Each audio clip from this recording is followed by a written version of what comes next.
the chase and the hunt, and I set the pace when I'm running. I always take what I want and I always give it 100. Don't need a bank, no I'm funded. Play the game like it's nothing. I'm always thankful for something. Don't take for granted, stay humble. Now wake up!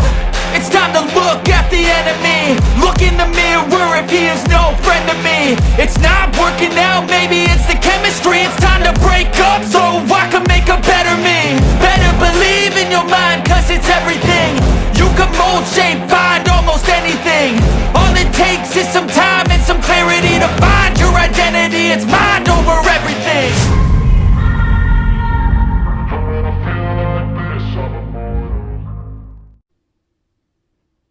Welcome back, it's me, Lou.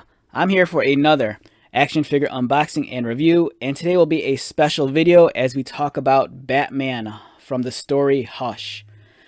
Alright, so way back in, I think it was 2002, on the regular monthly Batman title, writer Jeff Loeb collaborated with artist Jim Lee, inker Scott Williams, colorist Alex Sinclair, and letterer Richard Starkings of Comicraft. And they developed, which a lot of people consider to be one of the defining Batman stories of that generation, and that story was Hush. It was a very popular interpretation of the Bruce Wayne and Batman character.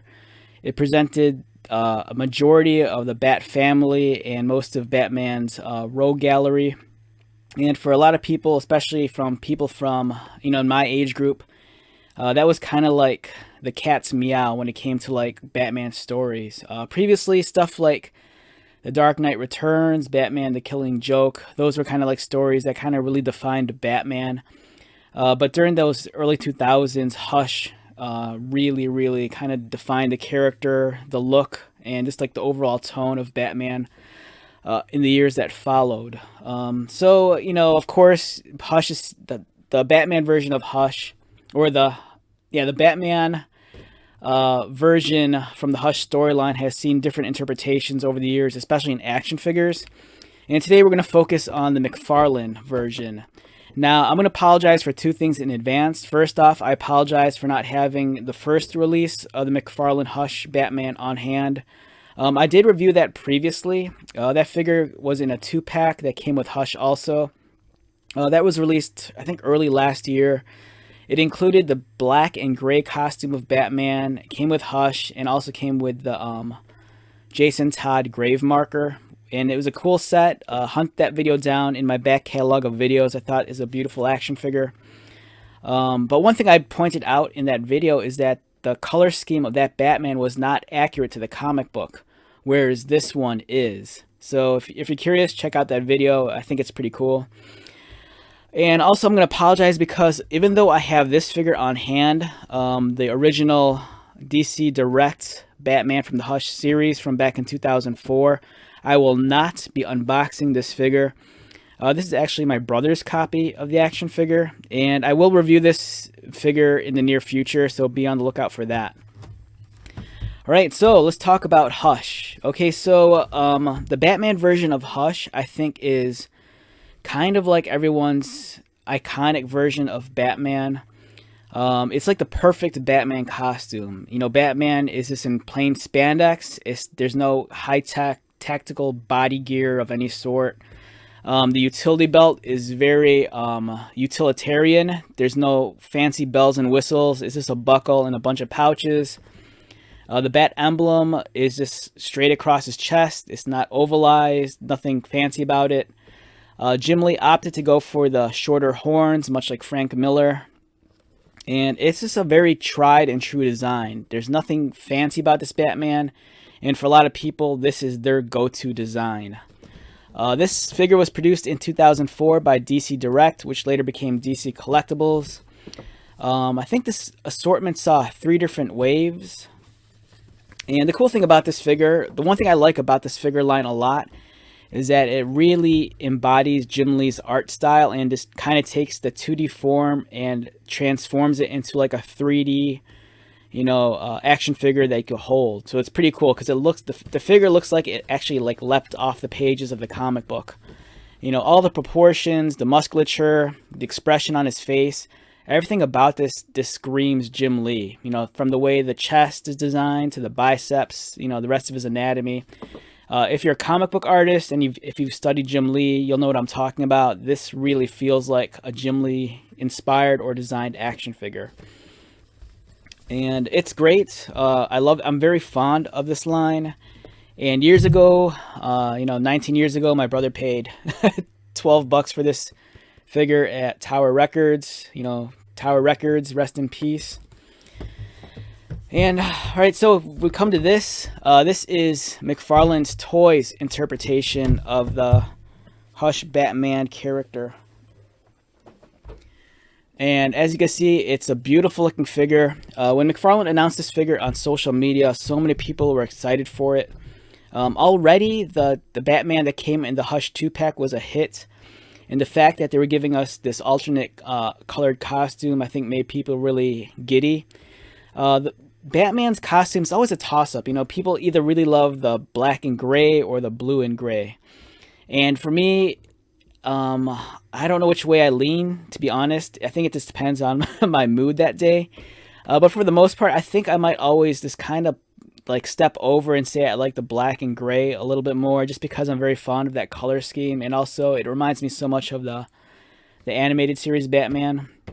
But at the same time, I feel conflicted because the blue-gray is the Batman I was introduced to as a child in the cartoons. So, I don't know. I can't win either way. But it looks fantastic in the box. I'll point out the differences right now, even though I don't have the first version in hand. For one, the gray here is a lot darker than the gray that we saw in the 2-pack. Another big difference is the head sculpt. This has a different head sculpt than the 2-pack. The 2-pack actually had, like, I think it was like the angry face with the open mouth. Whereas this is Batman, where he's much calmer and his mouth is closed. I believe they still both have the same extra pair of hands, but of course, different colors. And I think one hand actually has, I think it's this one, has the kryptonite ring on it. And over here on the back, we have some Jim Lee artwork. And let's bring this back real quick. As I was talking about earlier, I kind of feel like this figure really embodies the Jim Lee art style. You know, kind of has the much more like flat-edged fins as this one does. The horns, though, they're a lot shorter as they are on here, and I think on this figure, yeah, they're short also.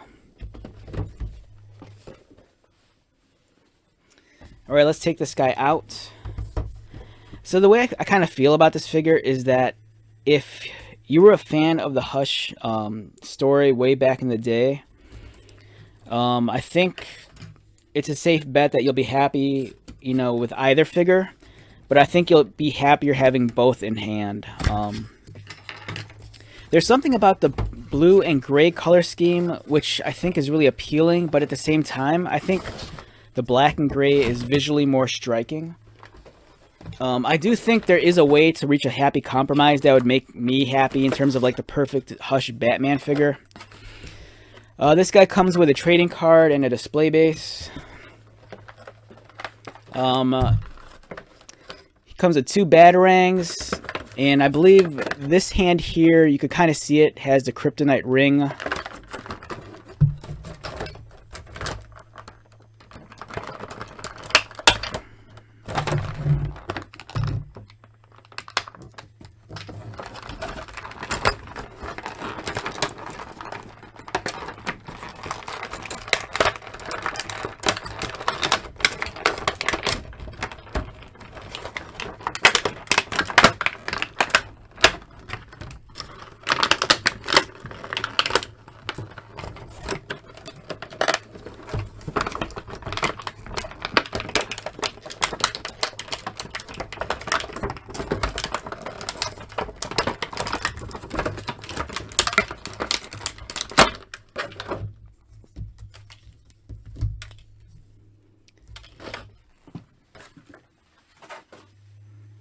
Alright, so we have the McFarlane interpretation of the Hush Batman. And much like the first version, you know, I think it's a beautiful figure. you know, if this retains the same body pieces as the first release, you know, I'm not gonna have any issue with that. The gray and blue, you know, this combination, it really works. I kind of feel like the gray here is this a shade too dark. I actually think the original DC Direct color scheme is closer to the comic book than this one. But that's just my personal opinion. You know, I could be wrong on that.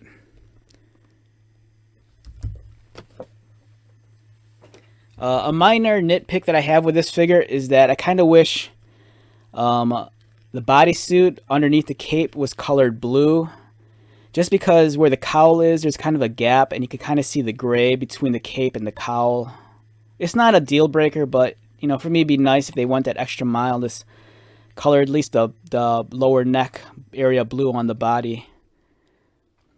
The sculpting on the face is beautiful, really well done. I love the fact that, you know, they left his eye lenses alone and just left them plain white.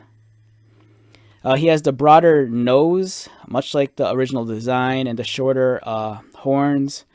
You have the impression of the ears on the side, which is a nice detail. I'm a little conflicted, though, on the chest emblem. I kind of feel like it might be a little bit too big, and I'm not sure if it's the right shape that Jim Lee illustrated in the comic books. But then again, I don't think it was always consistent in the story.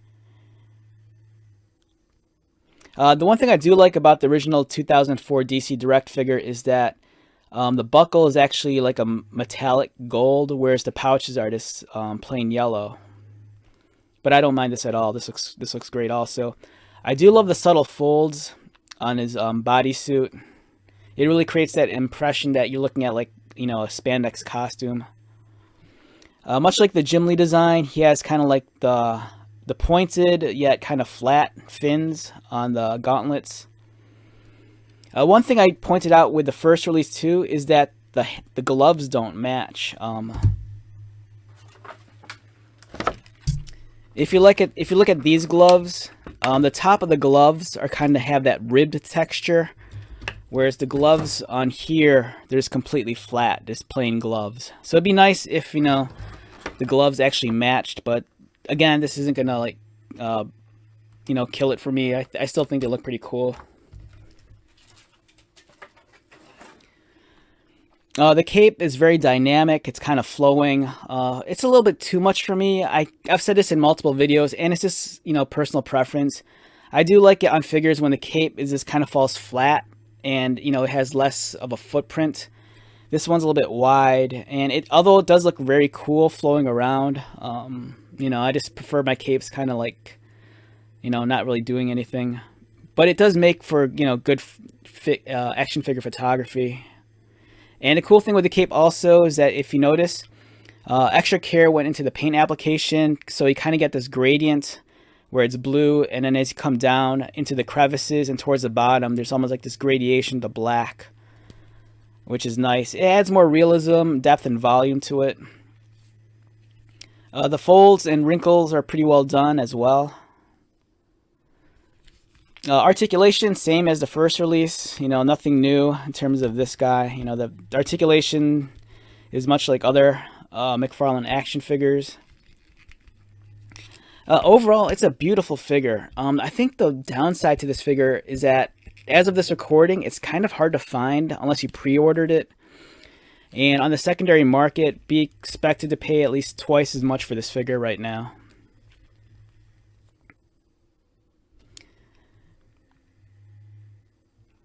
Yeah, but overall, beautiful piece.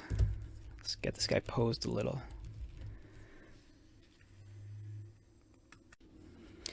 Alright, so overall, I think this is a beautiful action figure. For me, is this the end-all, be-all of Batman figures? No, but it's pretty close to being perfect. You know, on a scale of 1 to 10, for me, this is a 9 to, you know, 9.5. Like, I think for me, I think it'd be cool if we got a Batman figure that was black and gray, but then the black areas, like the cowl and the cape and the gauntlets, would have blue edge highlighting. Because I always kind of feel like when the character's gray and blue, the blue always feels a lot more flat to me. You know, when when it's colored like this. I would love to see something done almost similar to like how some action figures or statues are colored like cell shaded. It kind of creates that fake illusion of something that looks kind of 3D but it isn't.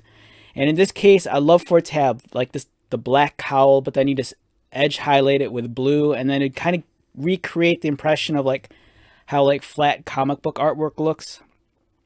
Because if you've read the comics, unless Batman's casted in shadow, he never always fully looks completely bright blue like this. Half the time he's always like in a 5 o'clock shadow. So, the ratio of like blue to black is always maybe like 60-40.